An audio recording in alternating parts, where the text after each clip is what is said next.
Hello,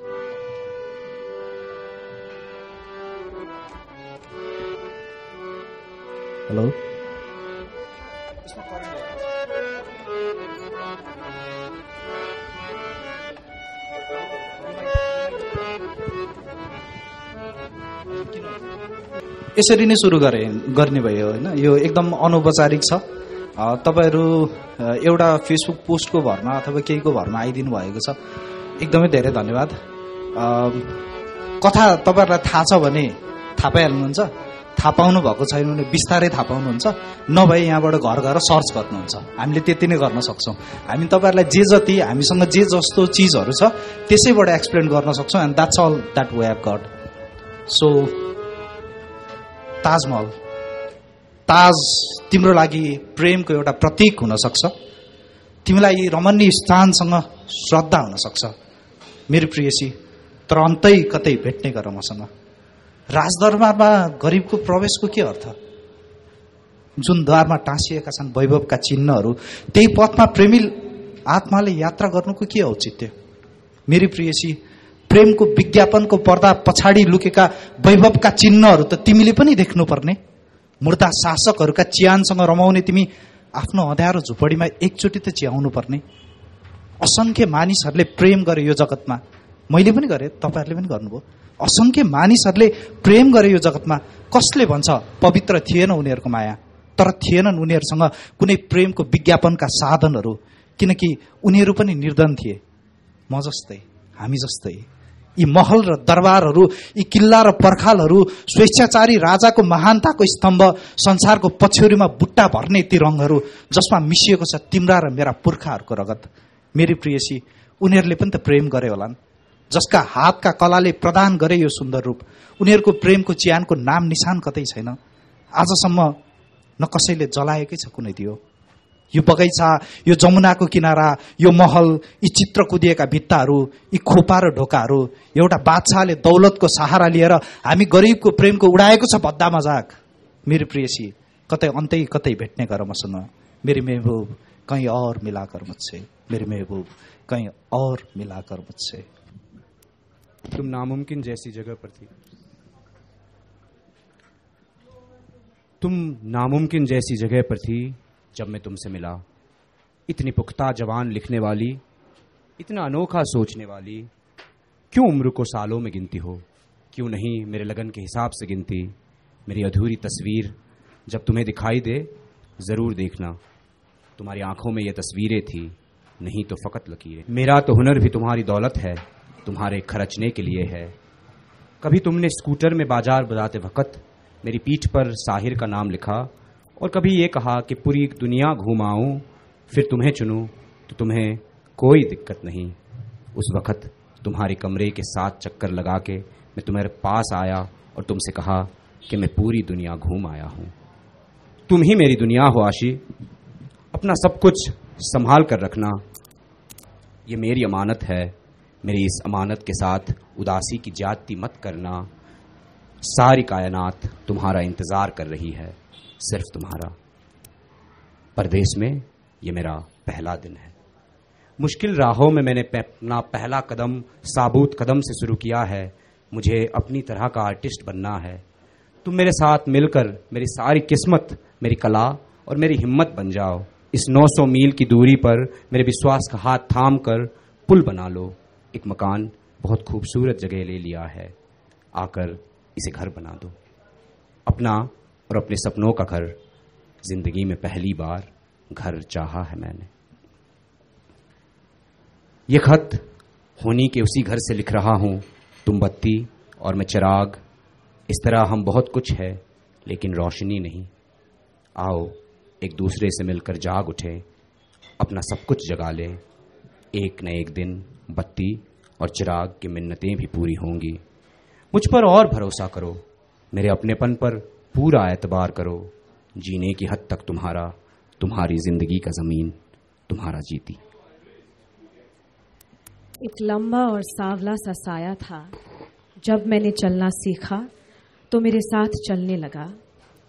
एक बेगाना गांव था, एक मुशायरा में गए थे। करीब 15 लोगों का काफिला सा था। मैं सबको थोड़ा थोड़ा जानती थी। सिर्फ एक वो था जो उस समय तक मेरे लिए अजनबी था। मैंने सिर्फ उसकी आवाज सुनी थी।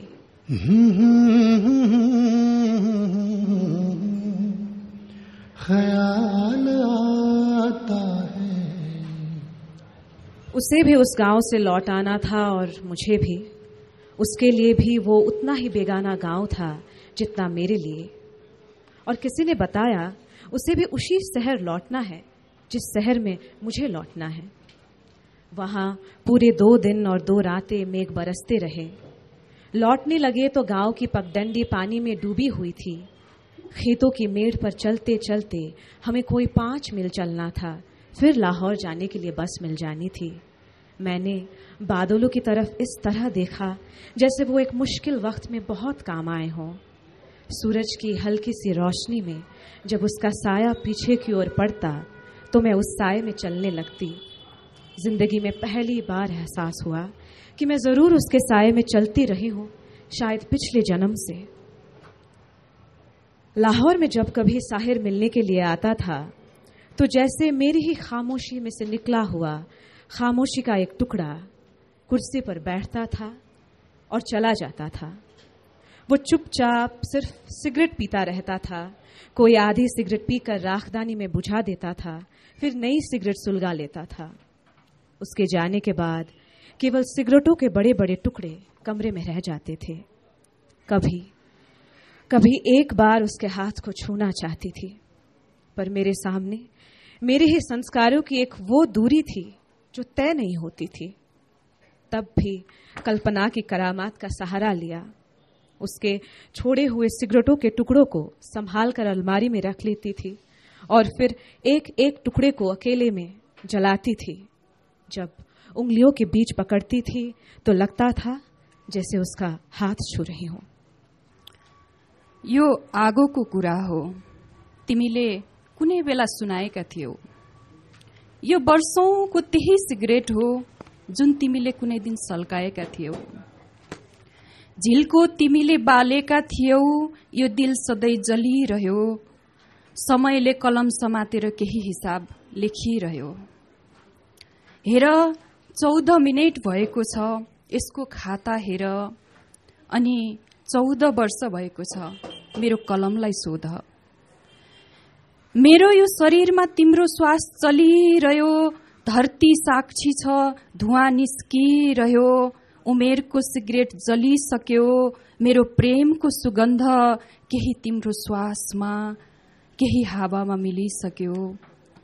हेर यो अन्तिम ठुटो हो, औंलाहरूबाट झारिदेऊ कतै। यो मेरो प्रेमको आगोले तिम्रा औंला नजलाओस्। जिन्दगीको अब पीर छैन, यो आगोलाई सम्हाल। म तिम्रो हातको कुशलता चाहन्छु, अब अर्को सिगरेट जलाऊ।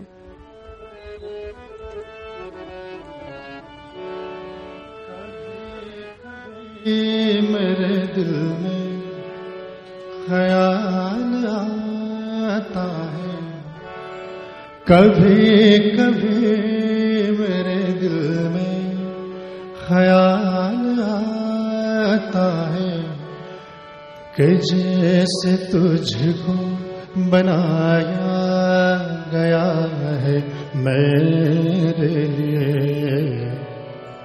कि जैसे तुझको बनाया गया है मेरे लिए, कि जिंदगी तेरी जुल्फों की नर्म छाँव में गुजरने पाती तो शादाब ही सकते थे।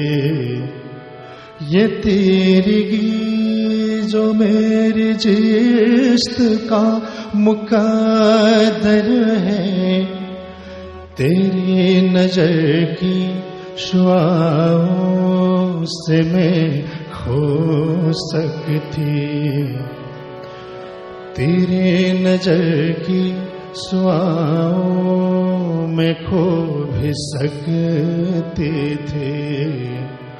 कभी कभी मेरे दिल में ख्याल आता है।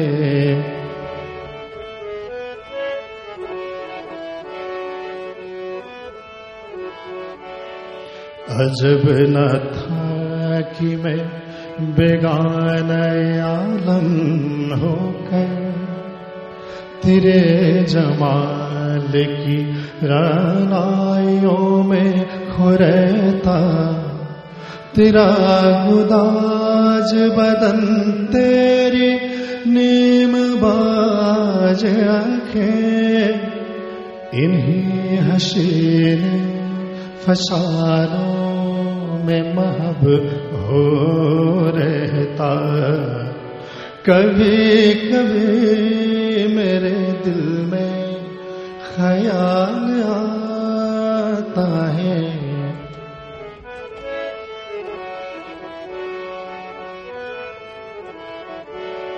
पुकारती मुझे जब तलखियां जमाने की, तेरे लबों से हलावत के घूंट पी लेता। हयात चीखती फिरती, हयात चीखती फिरती, बरहना बरहना सर और मैं घनेरी जुल्फों के साए में छुप के जी लेता। घनेरी जुल्फों के साए में छुप के जी लेता। कभी कभी मेरे दिल में ख्याल आता है कि जैसे तुझको बनाया गया है मेरे लिए। कभी कभी मेरे दिल में ख्याल आता है। काले ट्रंक में तुम्हारी चीजें संभाल कर रख रहा हूं। ये ट्रंक कभी पूरे होने वालों सपने से भरकर बंबई आया था। वो दिन, वो रातें, वो तुम, वो मैं, वो तुम्हारी बातें, वो मेरी अमानतें, वो मेरे लम्हे। क्या पता था मेरा जीती ही ले जाएंगे, मेरा मर्द ही ले जाएंगे, मेरा चैन, मेरा हौसला सब कुछ ले जाएंगे, पर मैं तुम्हारी तरह खामोश नहीं रहूंगा। मैं अपना सब कुछ ले जाने वाली को दिलेरी की हद तक, हिम्मत की हद तक, जिंदगी की हद तक, नजर की हद तक, तसव्वुर की हद तक खोजूंगा, खोज कर ले आऊंगा। स्टूडियो साफ कर रहा हूं। लगता है स्टूडियो के चारों दीवारों से तुम्हारी ही आवाज गूंज रही है। तुम्हें याद है, तुमने एक दिन बताया था, वो आया तो उसके हाथों में एक कागज था और कागज में उसकी नज्म। उसने नज्म पढ़ी और वो कागज मुझे देते हुए न जाने क्यों कहा, इस नज्म में जिस जगह का जिक्र है वो जगह मैंने कभी देखी नहीं, और नज्म में जिस लड़की का जिक्र है वो लड़की कोई नहीं। मैं कागज लौटाने लगी तो उसने कहा, ये मैं वापस ले जाने के लिए नहीं लाया। तब रात को आसमान के तारे मेरे दिल की तरह धड़कने लगे, और फिर जब मैं कोई नज्म लिखती लगता मैं उसे खत लिख रही हूं। हफ्ते गुजर जाते, महीने गुजर जाते, कोई समागम मुशायरा होता तो मैं साहिर की आवाज सुन सकती थी, और जब भी वो आता मेरी काली रातें भी सपनों के पैरों तले चांदनी बिछा देती। जिंदगी में एक ऐसा समय भी आया था जब अपने हर ख्याल पर मैंने अपनी कल्पना का जादू चढ़ते हुए देखा। ये 1946 के अंतिम दिनों की बात है। अनेक ऐसे घटनाएं पड़ी हुई थी कि होने वाली माँ के कमरे में जिस तरह की तस्वीरें हों या जैसे रूप की वो मन में कल्पना करती हों, बच्चे की सूरत वैसी ही हो जाती है। और मेरी कल्पना ने जैसे दुनिया से छिपकर धीरे से मेरे कान में कहा, अगर मैं साहिर के चेहरे का हर समय ध्यान करूं तो मेरे बच्चे की सूरत उससे मिल जाएगी। जो जिंदगी में नहीं पाया था, जानती हूं ये उसे पालेने का एक चमत्कार जैसा यत्न था, ईश्वर की तरह सृष्टि रचने का यत्न, शरीर का एक स्वतंत्र कर्म, केवल संस्कारों से स्वतंत्र नहीं, लहू मांस की हकीकत से भी स्वतंत्र।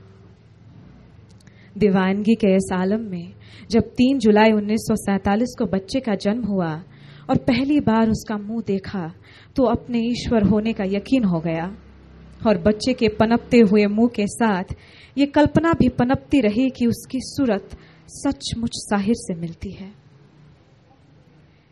इस खुशनसीबी के साथ 1947 की बदनसीबी भी आन पड़ी, भारत पाकिस्तान की बंटवारे की। अचानक कई पतझड़े एक साथ आ गए। उसने बताया कि अब उसे मेरे शहर से चले जाना है। रोटी, रोजगार और राज्य का तकाजा था। उस शाम उसने पहली बार मेरी नज़्में मांगी और मेरी एक तस्वीर मांगी। खैर, दीवानेपन के अंतिम शिखर पर पैर रखकर खड़े नहीं रहा जा सकता। पैरों पर बैठने के लिए धरती का टुकड़ा चाहिए। इसलिए आने वाले वर्षों में मैं इसका जिक्र एक परी कथा की तरह करने लगी।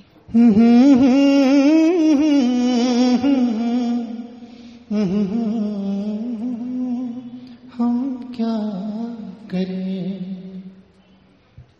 बड़े काले ट्रक में तुम्हारी चीजें संभाल कर रख रहा हूं। सबसे पहले तुम्हारी साड़ियां रखी, फिर तुम्हारी कमीजें, सलवारें, रुमाल, चूड़ियां रखी, तुम्हारी फाइलें रखी, तुम्हारी कहानियों और कविताओं की किताब, और सबके बाद सबके ऊपर सफ़ेद ऊन की गुच्छियां और उन सलाई पर पड़ी हुई अपनी अधूरी बनियान रखी। अगर कभी वो पूरी हो जाती, अब मेरी भी जिंदगी अधूरी जिंदगी है। तुम्हारी याद की सलाइयां इस अधूरी बनियान की तरह टंगी है और शायद हमेशा के लिए टंगी ही रहेंगी। ट्रंक में अभी बहुत जगह थी।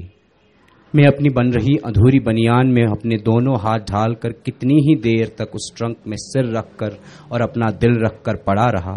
अपने सारे अधूरे सपने उस अधूरी बनियान से मिलाता रहा। छोटी मेज पर रखी हुई तुम्हारे पोर्ट्रेट को पोंछते हुए हाथ रुक गए, आंखें ठहर गई। तस्वीर की तरफ देखता ही रहा जिसे बनाकर कितना गर्व का अनुभव करता था। पर आज आर्टिस्ट खुद उस तस्वीर के क्रिएटर तस्वीर के आगे, अपने क्रिएशन के आगे झुक गया। आंखों में मेरी नजरें झुक गई, इनमें मेरा मान झुक गया। अब मैं उस तस्वीर से आंख नहीं मिला पा रहा, पर मैं रोज उसे पूजता हूं। मेरी पूजा न जाने कब कबूल होगी। मेरे खत तुम्हें नहीं ला सके, तुम्हें नहीं बुला सके। तसव्वुर की खिड़की में से तुम्हें देख रहा हूं। तुम खामोश हो, सिर झुकाए हुए हो। तुम तो तब भी मुझसे सब बातें कर लिया करती थी जब मैं तुम्हारा कुछ भी नहीं लगता था। अब तो तुम्हारा कुछ हूं, जन्म से तुम्हारा अपना, सिर्फ कुछ दिनों से कुछ गैर। ये खामोशी एक अंधेरे की तरह तसव्वुर पर छा जाती है। कई बार कितनी कितनी देर तक खिड़की में से कुछ दिखाई नहीं देता।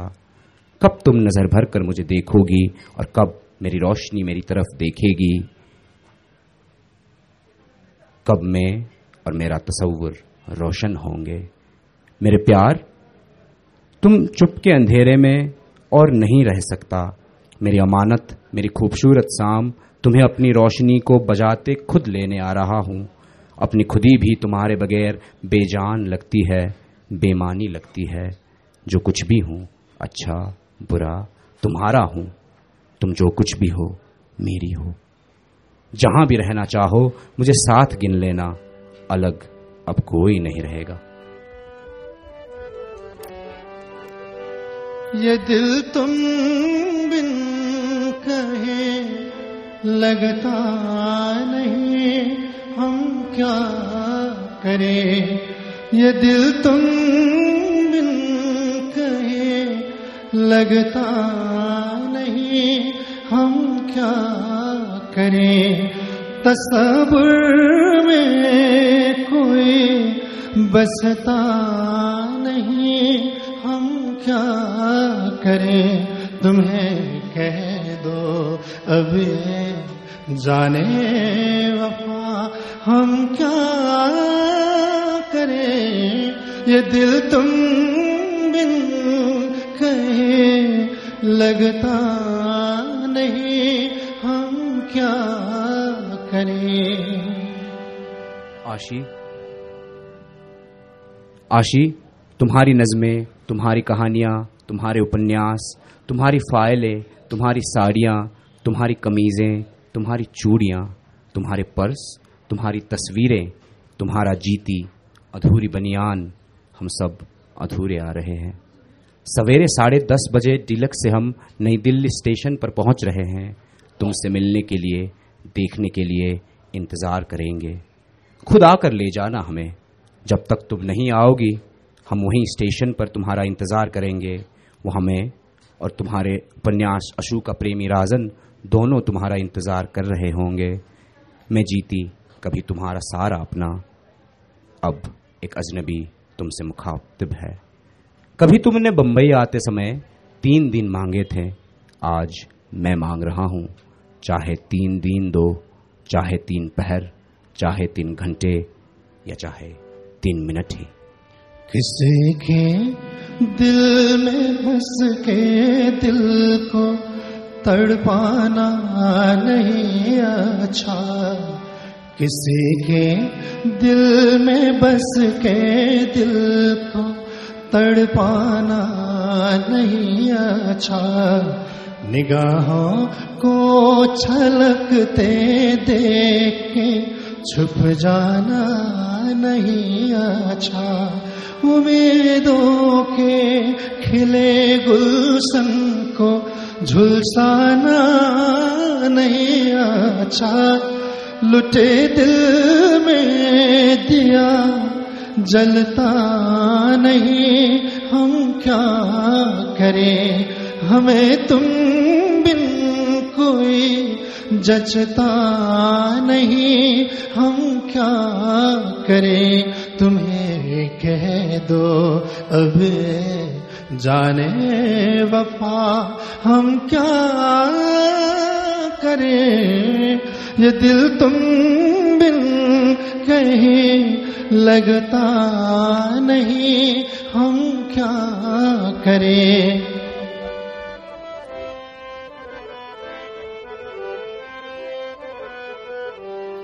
मोहब्बत कर तो ले, लेकिन मोहब्बत रास आए भी, दिलों को बोझ लगते हैं, कभी जुल्फों के साए भी, हजारों गम है इस दुनिया में, अपने भी पराए भी, मोहब्बत ही का गम तन्हा नहीं, हम क्या करें, ये दिल तुम बिन कहीं लगता नहीं, हम क्या करें, तुम्हें कह दो अब जाने अदा, हम क्या करें, ये दिल तुम बिन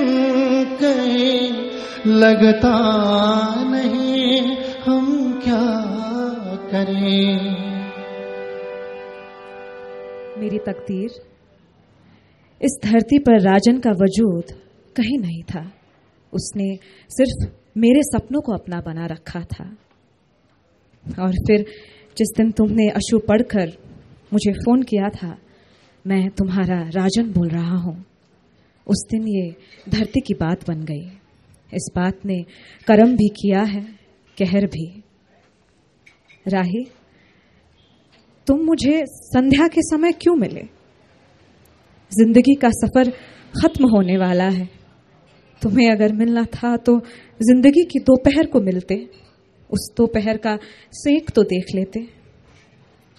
काठमांडू में किसी ने ये कविता हिंदी में पढ़ी थी, जीती, कई बार कई लोगों की पीड़ा एक जैसी होती है। म चुप शान्त र अटल उभिएकी थिएँ। म चुप शान्त र अटल उभिएकी थिएँ। केवल तुफान थियो नजिकै बगिरहेको समुद्रमा। थाहा छैन समुद्रलाई के विचार आयो। उसले तुफानको एउटा थैलो बाँध्यो, मेरो हातमा थमाइदियो अनि हाँसेर टाढा भइदियो। अचम्बित थिए तर उसको चमत्कार अपनाइसके। थाहा थियो यस्ता घटना कयौं शताब्दीमा हुने गर्छन्। लाखौं विचार आए, मस्तिष्कमा चलमलाए, तर उभिरहे यसलाई लिएर अब मेरो शहर कसरी जाऊं। मेरो शहरको हर गल्ली साँघुरो, मेरो शहरको हर छत होचो, मेरो शहरको हर भित्तो फोहोर।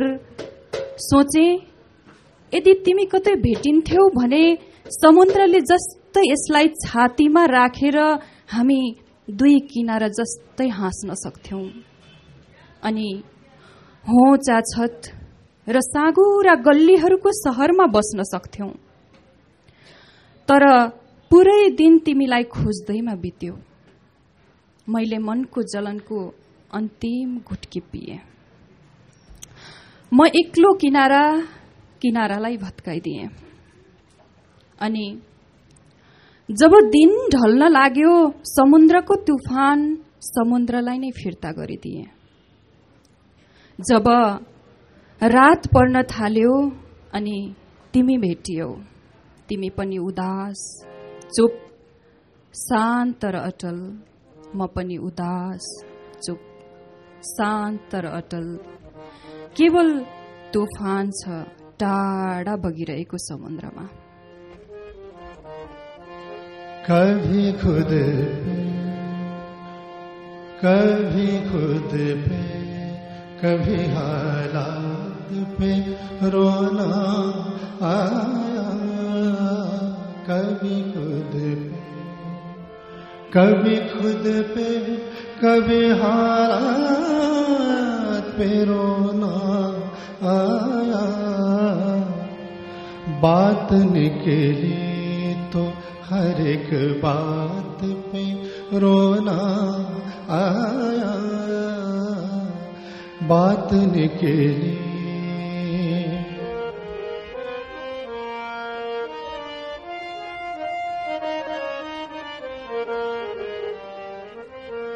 कौन रोता है किसी और की खातिर दोस्त। कौन रोता है किसी और की खातिर है दोस्त। सबको अपनी किसी बात पे रोना आया। सबको अपनी किसी बात पे रोना आया। कभी खुद पे कभी हालात पे रोना आया। कभी खुद पे कभी हालात पे रोना आया। बात निकली तो हर एक बात पे रोना आया। कभी खुद पे। मेरे इंतजारों की तस्वीर बहुत हुआ, तुमने कुछ लिखा नहीं। बोलती क्यों नहीं? बोलो तो सही, चाहे गुस्से में ही बोलो, शिकायत के साथ बोलो, पर कुछ कहो तो सही। मैंने 25 तारीख को तुम्हें एक खत नेपाल में भी भेजा था, शायद वो तुम तक नहीं पहुंचा। नहीं तो मेरे लिए तुम ऐसा न सोचती। तुम मेरी शाम हो, मेरा सवेरा हो या मेरी दोपहर हो, मुझे नहीं मालूम, पर तुम मेरी मंजिल हो, मेरी किस्मत हो। तुम खूबसूरत शाम ही सही, मगर भूलो मत तुम मेरी सुबह हो, तुम ही मेरी दोपहर हो। पूरे मन से मेरे साथ, अपने जीती के साथ जी कर तो देखो। मेरे गीतों की जान, आज तुम्हारा खत मुझे नसीब हुआ है। मैं जिंदगी की शुक्रगुजार हूं जिसने मेरे खतों के जवाब मुझे ला कर दिए। पर मेरे सारे खत तुम्हें क्यों नहीं मिले? ये मेरा 7वां खत है। कभी मैंने दिल के सारे उल्हाने के साथ लिखा था, ये मेरा उम्र का खत बेकार हो गया। हमारे दिल ने महबूब का जो पता लिखा था वो हमारी किस्मत से पढ़ा न गया। पर आज जब वो पता सामने है तो इन डाकखानों वालों ने लगता है किस्मत से साठगांठ कर ली है। इनसे भी ये पता पढ़ा नहीं गया। कभी खुद पे कभी हालात पे रोना आया, कभी खुद पे। तुम्हें आना था 14 तारीख को, तुम नहीं आए। ये वो सवेरा जबकि सूरज नहीं चढ़ा। मेरी और सूरज की किस्मत, तुम्हें क्या। तकदीर की लकीरों को कोई नहीं बदल सकता जीती। कल मैंने तुम्हारा कमरा साफ किया, शीशे को पोंछा कि शायद इसमें मेरी किस्मत का मुंह दिखाई दे जाए। सपने नए बन सकते हैं, तुम्हारे ये शब्द मेरे कानों में बोल रहे हैं। एक शोर सा बनते जा रहे हैं, एक भयानक शोर, और मैं शायद इस शोर में पागल हो जाऊंगी।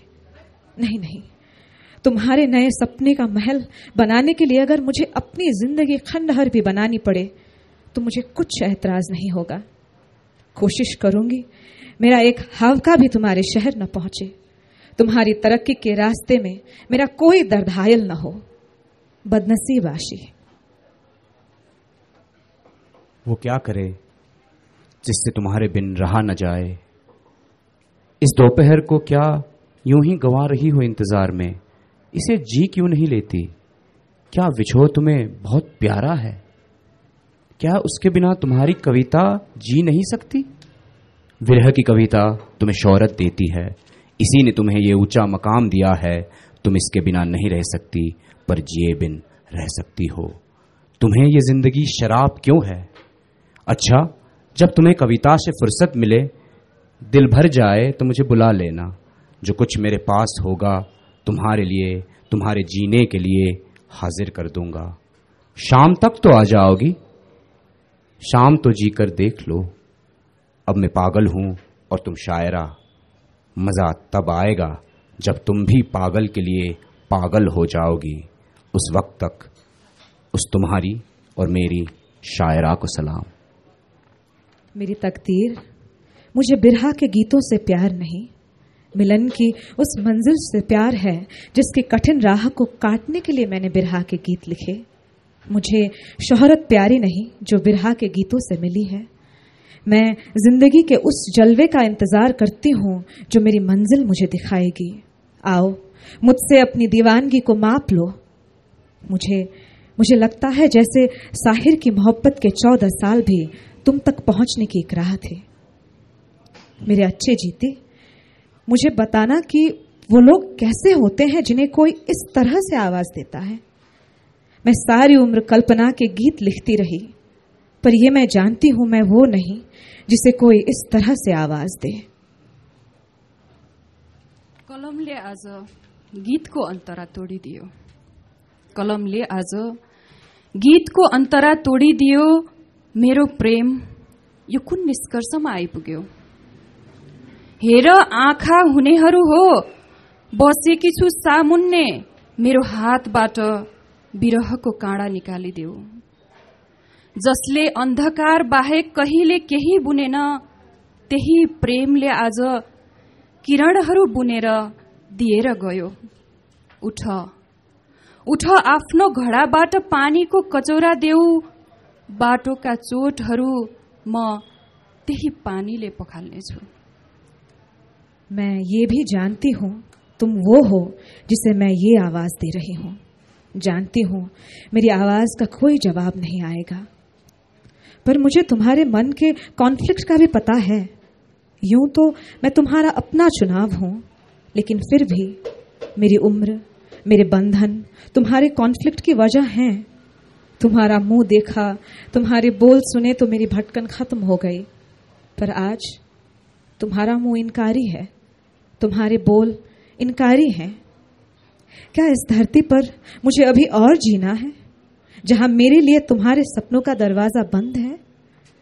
तुम्हारे पैरों की आहट सुनकर मैंने जिंदगी से कहा था, अभी दरवाजा बंद मत करो हयात, रेगिस्तान से किसी के कदमों की आवाज आ रही है।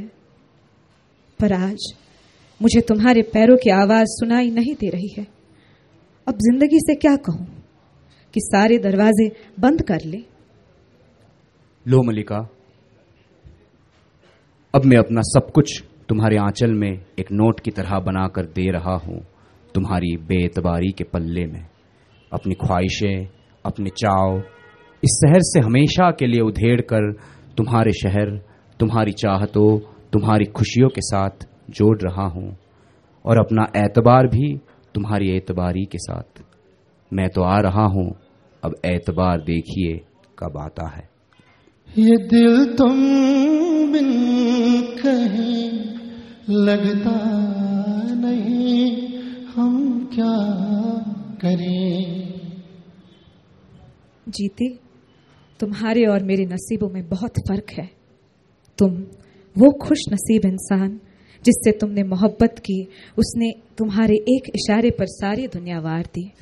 पर मैं वो बदनसीब इंसान हूं जिसे मैंने मोहब्बत की, उसने मेरे लिए अपने घर का दरवाजा बंद कर दिया। दुखों ने अब मेरे दिल की उम्र बहुत बड़ी कर दी। अब मेरा दिल उम्मीद के किसी खिलौने के साथ नहीं खेल सकता। हर तीसरे दिन पंजाब के किसी न किसी अखबार में मेरे बंबई में बिताए हुए दिनों का जिक्र होता है, बुरे से बुरे शब्दों में। पर मुझे उनसे कोई शिकवा नहीं, क्योंकि उनकी समझ मुझे समझ लेने के काबिल नहीं। केवल दर्द इस बात का है कि मुझे उसने नहीं समझा जिसने मुझे कभी कहा था, मुझे अपने सारे सवालों का जवाब बना लो। मैंने तुम्हारा साथ इसलिए चाहा था कि मुझे तुम्हारी कृतियों में अपने अस्तित्व के अर्थ मिलते थे। ये अर्थ मुझे अपनी कृतियों में भी मिलते थे, पर तुम्हारे साथ मिलकर अर्थ बड़े शक्तिशाली हो जाते थे। तुम एक दिन अपनी मेज पर काम करने लगे थे कि तुमने हाथ में ब्रश पकड़ा और पास रखी हुई रंग की शीशी को खोला। मेरे माथे ने न जाने तुमसे क्या कहा, तुमने हाथ में लिए हुए ब्रश पर थोड़ा सा रंग लगाकर मेरे माथे से छुआ दिया। न जाने वो मेरे माथे की कैसी खुदगर्ज मांग थी, आज मुझे उसकी सजा मिल रही है। आदम ने जैसे गेहूं का दाना या सेब खा लिया था तो उसे बहिश्त से निकाल दिया था। जीती दोस्त, मैं तुमसे गुस्सा नहीं हूं। ये मैंने कभी नहीं सोचा कि तुम्हारी मोहब्बत पाक नहीं थी, लेकिन उस मोहब्बत में एक प्यास थी, जवानी की प्यास। इस प्यास को तुम्हें तृप्त करना होगा। जीती, तुम और मैं दोनों इस प्यास का भयानक रूप देख चुके हैं। तुम 10 बरस तक जी भरकर इस प्यास को मिटा लो, फिर तुम्हारे जिस्म पर पड़े सारे दाग मैं अपने होठों से पोंछ दूंगी। अगर तुमने फिर भी चाहा तो मैं तुम्हारे साथ जीने के लिए भी तैयार हो जाऊंगी और मरने के लिए भी। तुम जिंदगी से रूठी हुई हो। मेरी भूल की इतनी बड़ी सजा नहीं आशी, ये बहुत ज्यादा है। ये 10 साल का वनवास नहीं। नहीं, मेरे साथ ऐसा न करो, मुझे आबाद करके वीरान न करो। आशी, कुछ अच्छा नहीं लगता तुम्हारे बगैर। तुम पास होती हो तो खुशी से घर भर देती। जब भी मेरे काम की कद्र होती है, तुम्हारी मान और गर्व से भरी आंखें ढूंढता हूं, और ढूंढने में मैं खुद खो जाता हूं। जब भी कोई सुंदर वस्तु, सुंदर दृश्य, सुंदर तस्वीर, सुंदर औरत, सुंदर बच्चा और कुछ भी सुंदर देखता हूं, सारे अंतर में एक पीड़ा होती है। एक अंधेरा अंदर बाहर फैलने लगता है। इस पीड़ा, इस अंधेरे पर गुस्सा भी आता है। उस समय जी आता है कि भूल जाऊं, सब कुछ भूल जाऊं, तुम्हें भी भूल जाऊं, लेकिन इस तरह भुलाने पर तुम और भी याद आती हो। आशी, समझ और पहचान क्या कुछ गवाकर ही आते हैं? क्यों? अपनी मोहब्बत का रियलाइजेशन आया तो जब सब कुछ वीरान हो चुका था। आशी, ये बहुत जुल्म है। 10 साल के लिए अंधेरा न करो मेरी निगाहों के आगे, मेरे हाथों के आगे, मेरे सब कुछ के आगे। कौन जाने ये 10 साल ही सारी उम्र हो। मैं जान चुका हूं, पहचान चुका हूं सब कुछ खोकर। अब समझ, पहचान, रियलाइजेशन सब आ चुके हैं। तुम भी आ जाओ। मेरी आशी, तुम्हारे कशिश की अदृश्य रस्सी से मैं चलता जा रहा हूं। इस कशिश की रस्सी का एक सिरा मोहब्बत से 5 दिसंबर 1960 और दूसरा सिरा 10 साल के लंबे अंधेरे रास्ते के बाद 5 सितंबर 1970 से बंधा हुआ है। मेरे मिलने की कशिश ने न जाने अंदर कैसी रोशनी की हुई है कि किसी अंधेरे की परवाह नहीं, जैसे ये 10 साल लंबा अंधेरा अंधेरा न हो, एक रास्ता हो, सीधा रास्ता अपने घर का, जिसके दरवाजे में खड़ी हुई तुम इसी रास्ते की तरफ देख रही हो, मैं जिस पर चलता आ रहा हूं, अपनी औरत का मर्द और अपना वक्त का समय। तुम्हारा खत मिला, नजरें झुक गई है, मर्द झुक गया है, मर्द की गैरत झुक गई है, मेरे अंदर का सब कुछ झुका हुआ रो रहा है। एक ही बात है कि जी कर रहा है इस तरह बार बार झुकने से ये नजर, ये मर्द और मर्द का सब कुछ हमेशा के लिए झुक जाए, खत्म हो जाए। आशी, क्या मालूम था कि तुम ही मेरी कशिश का मरकज थी और रहोगी। मैं अपनी खता तस्लीम करता हूं, पर क्या तुम अपना जुल्म कभी नहीं लौटाओगी? पर कितने समय तक? इस जुल्म के सेक से तुम खुद कितने समय तक बचोगी? क्या मेरे चुप होने तक? क्या मेरे चुप होने तक? तिमी भेटियौ अनि कैयौं जन्म मेरा कवितामा धड्किरह्यो। मेरो श्वासले तिम्रो श्वासको घुट्की पियो। यसरी भाग्यले कैयौं काल बदलिरह्यो। म थिएँ अनि सायद तिमी पनि। एउटा असीम मौनता थियो जुन सुकेका पातहरू जस्तै झर्थ्यो अथवा यत्तिकै किनारको बालुवा जस्तै घुलिन्थ्यो। तर त्यो प्राग ऐतिहासिक समयको कुरा हो। एउटा गुफा हुने गर्थ्यो जहाँ म थिएँ अनि एउटा योगीले जब अंगालोमा हालेर मेरो श्वासलाई छोयो, भगवान कसम यही सुगन्ध थियो जुन उसको ओठबाट आएको थियो। यो कस्तो माया, कस्तो लीला। सायद तिमी नै त योगी थियौ वा त्यही योगी हो। मैले एउटा मोडमा आवाज दिएँ अनि जब तिमीले फर्किएर आवाज दियौ तब हावाको गलामा केही थरथरायो, माटोका कणहरू केही कलकलाए, रुखका हाँगाहरू केही कसिए, पातहरूबाट एउटा झन्कार निस्कियो, फूलका कोपिलाहरूले आँखा झिम्काए अनि चरीको एउटा प्वाख हल्लियो। यो पहिलो नाद थियो जुन कानहरूले सुनेका थिए। सप्तसुरको संज्ञा त धेरै पछिको कुरा हो। सप्तसुर की संज्ञा तो बहुत बाद की बात है।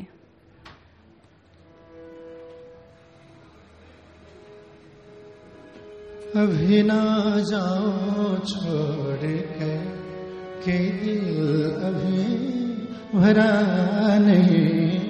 अभी ना जाओ छोड़ के दिल अभी भरा नहीं। अभी अभी तो आए हो, अभी अभी तो, अभी अभी तो आए हो, बहार बन के छाए हो। हवा जरा महक तो ले, नजर जरा बहक तो ले, ये शाम ढल तो ले जरा, ये शाम ढल तो ले जरा, ये दिल संभल तो ले जरा।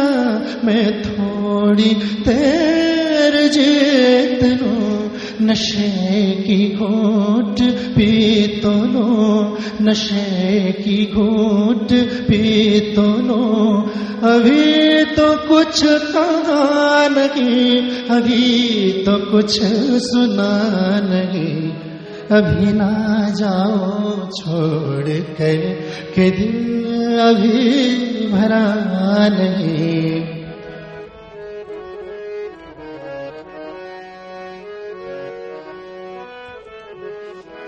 सितारे झिलमिला उठे, सितारे झिलमिला उठे, चराग जगमगा उठे। बस अब ना मुझको टोकना, बस अब न मुझको टोकना, न बढ़ती राह रोकना। गर में रुक गई अभी तो जा न पाऊंगी कभी। यही कहोगे तुम सदा कि दिल अभी नहीं भरा। जो खत्म हो किसी जगह ये ऐसी सिलसिला नहीं। अभी नहीं, अभी नहीं, अभी नहीं, अभी नहीं। अभी ना जाओ छोड़ कर के दिल अभी भरा नहीं।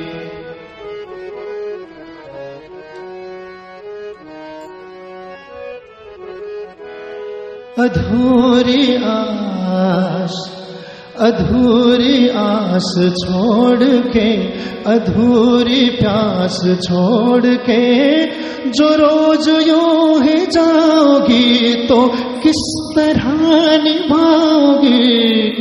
जिंदगी की राह में, जवां दिलों की चाह में, कई मकाम आएगी, कई मकाम आएंगे जो हमको आजमाएंगे।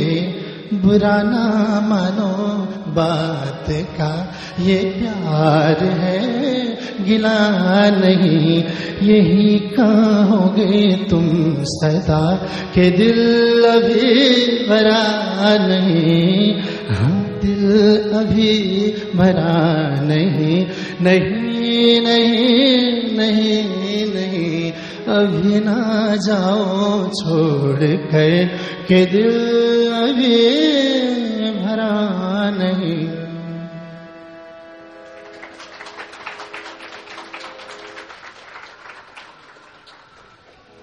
25 अक्टूबर 1980 की रात को 2 बजे फोन आया कि साहिर नहीं रहे।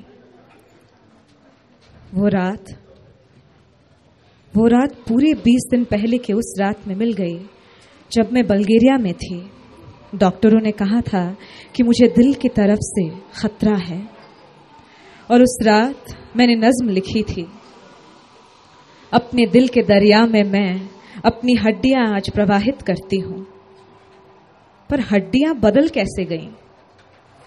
वो समय भी सामने आ गया जब दिल्ली में पहली एशियन राइटर्स कॉन्फ्रेंस हुई थी। शायरों अदीबों को उनके नाम के बैज मिले थे।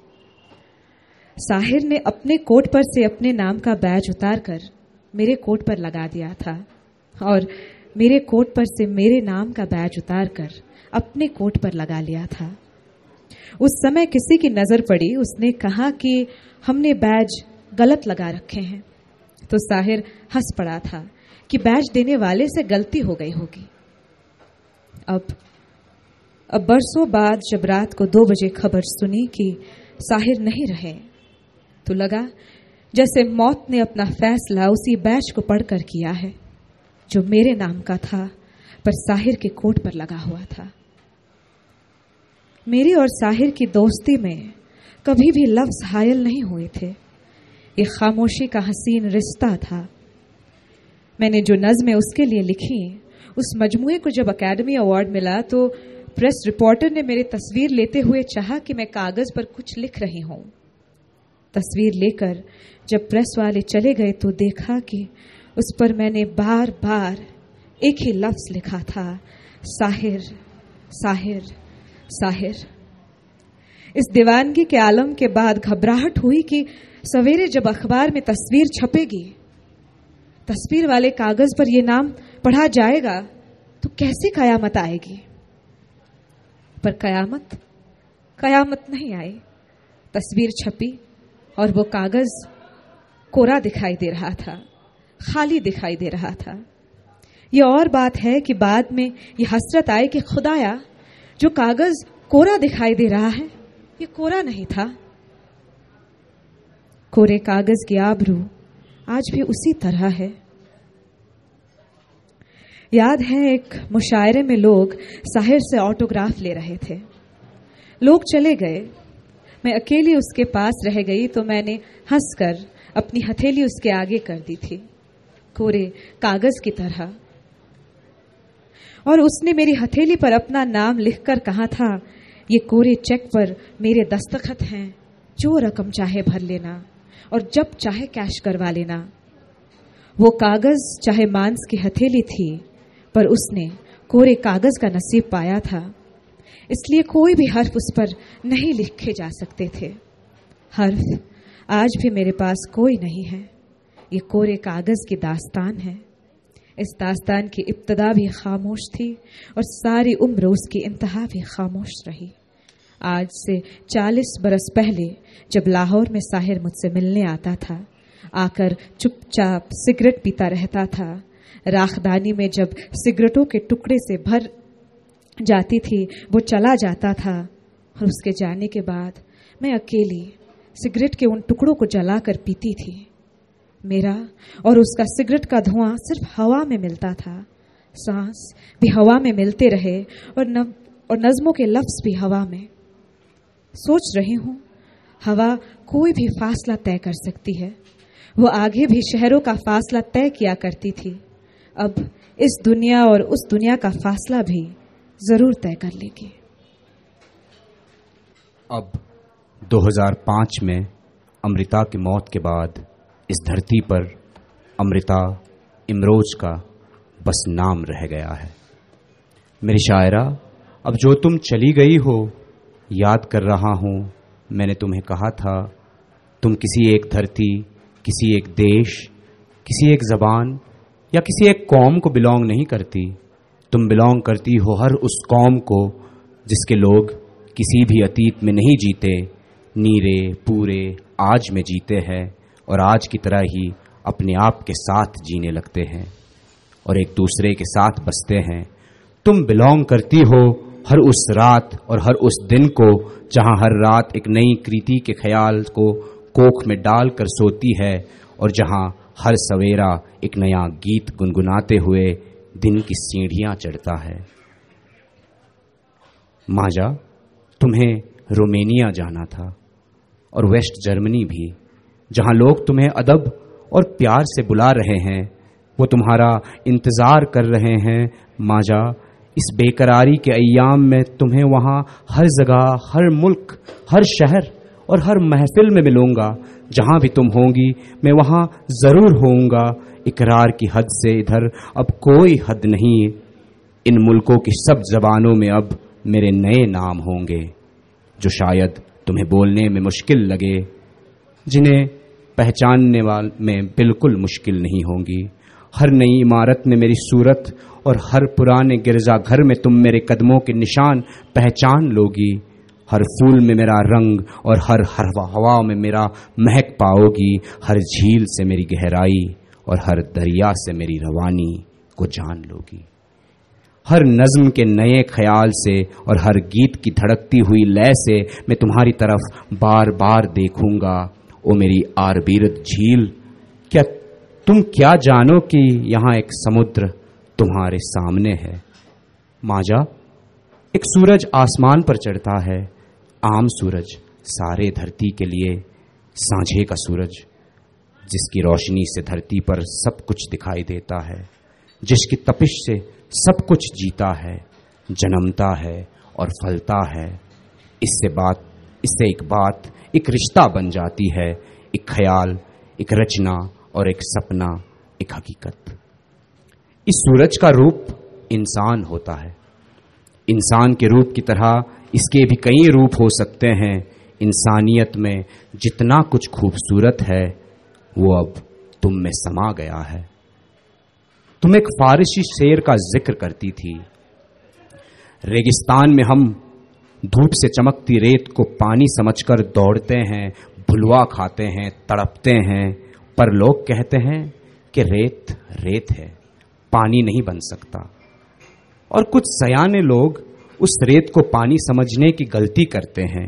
वे लोग सयाने होंगे, पर मैं कहती हूं जो लोग रेत को पानी समझने की गलती नहीं करते उनके प्यास में भी कोई कसर है। सच मेरे छलावे, मेरे सयानेपन में कोई कसर हो सकती है, लेकिन मेरे प्यास में कोई कसर नहीं। आशी, तुम्हारे बिना जिंदगी मुझे सजा लग रही है।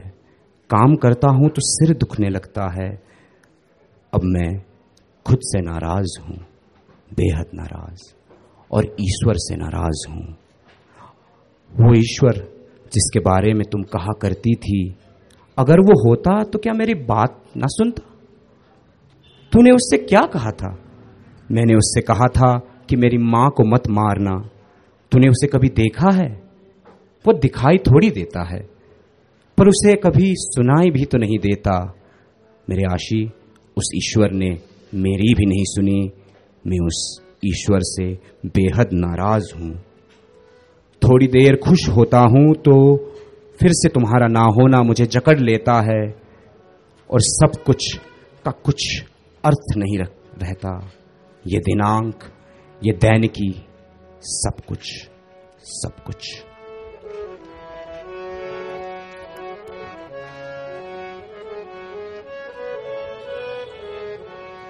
चलो एक बार फिर से अजनबी बन जाए हम दोनों। चलो एक बार फिर से अजनबी बन जाए हम दोनों। न मैं तुमसे कोई उम्मीद रखूं दिल नवाजी की, न तुम मेरी तरफ देखो गलत अंदाज नजरों से। न मेरे दिल की धड़कन लड़खड़ाए मेरी बातों में, न जाहिर हो तुम्हारी कश्मकश का राज नजरों से। चलो एक बार फिर से अजनबी बन जाए हम दोनों।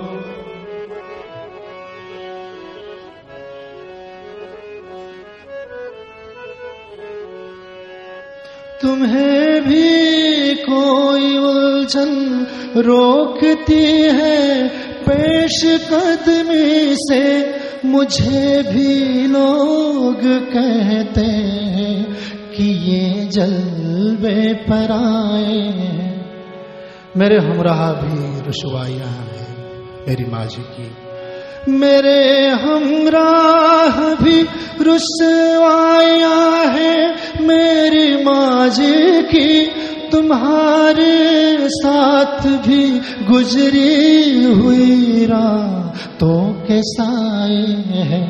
चलो एक बार फिर से अजनबी बन जाए हम दोनों। चलो एक बार फिर से अजनबी बन जाए हम दोनों। तारुफ रोग हो जाए तो उसको भूलना बेहतर। तारुफ रोग हो जाए तो उसको भूलना बेहतर। ताल्लुक बोझ बन जाए तो उसको तोड़ना अच्छा। ताल्लुक बोझ बन जाए उसको तोड़ना अच्छा। वो अफसाना जिसे अंजाम तक लाना ना हो मुमकिन, उससे एक खूबसूरत मोड़ देकर छोड़ना अच्छा। चलो एक बार फिर से अजनबी बन जाए हम दोनों। चलो एक बार फिर से अजनबी बन जाए हम दोनों। चलो एक बार फिर से अजनबी बन जाए हम दोनों। चलो एक बार फिर से अजनबी बन जाए हम दोनों। म तिमीलाई फेरि भेट्नेछु, म तिमीलाई फेरि भेट्नेछु। कहाँ कसरी थाहा छैन, सायद तिम्रा कल्पनाहरूको प्रेरणा बनेर तिम्रो क्यानभासमा ओर्लिनेछु, अथवा तिम्रो क्यानभासमा एउटा रहस्यमय रेखा बनेर चुपचाप तिमीलाई हेरिरहनेछु। म तिमीलाई फेरि भेट्नेछु, कहाँ कसरी थाहा छैन।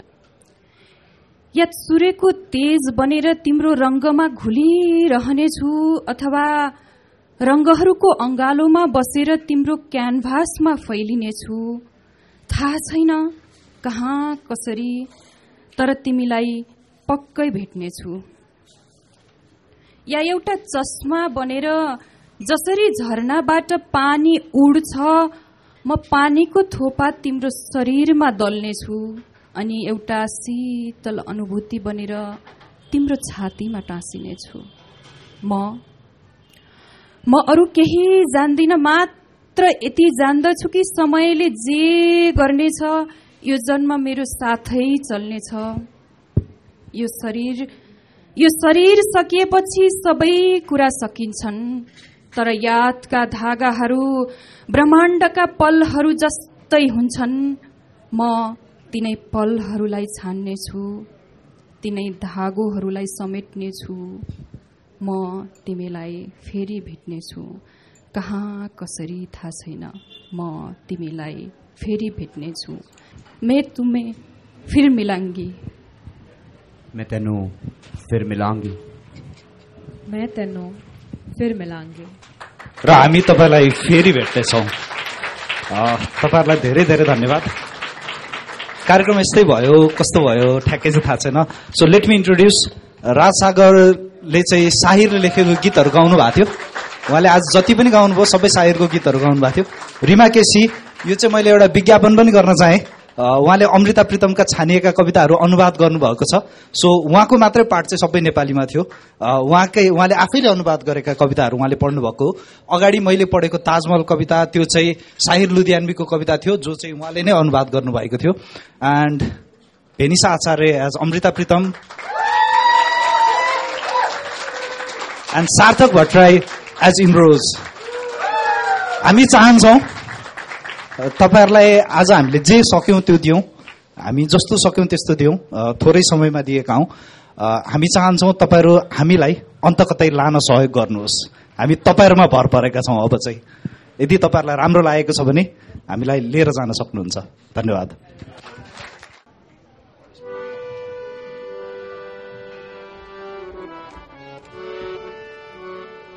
Hello,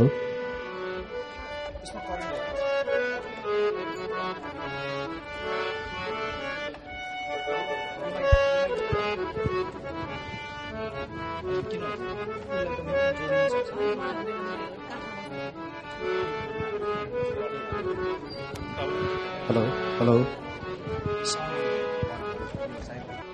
hello,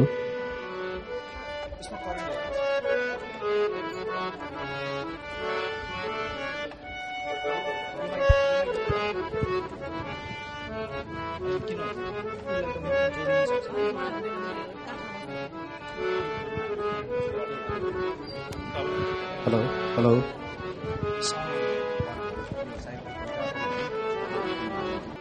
hello, hello,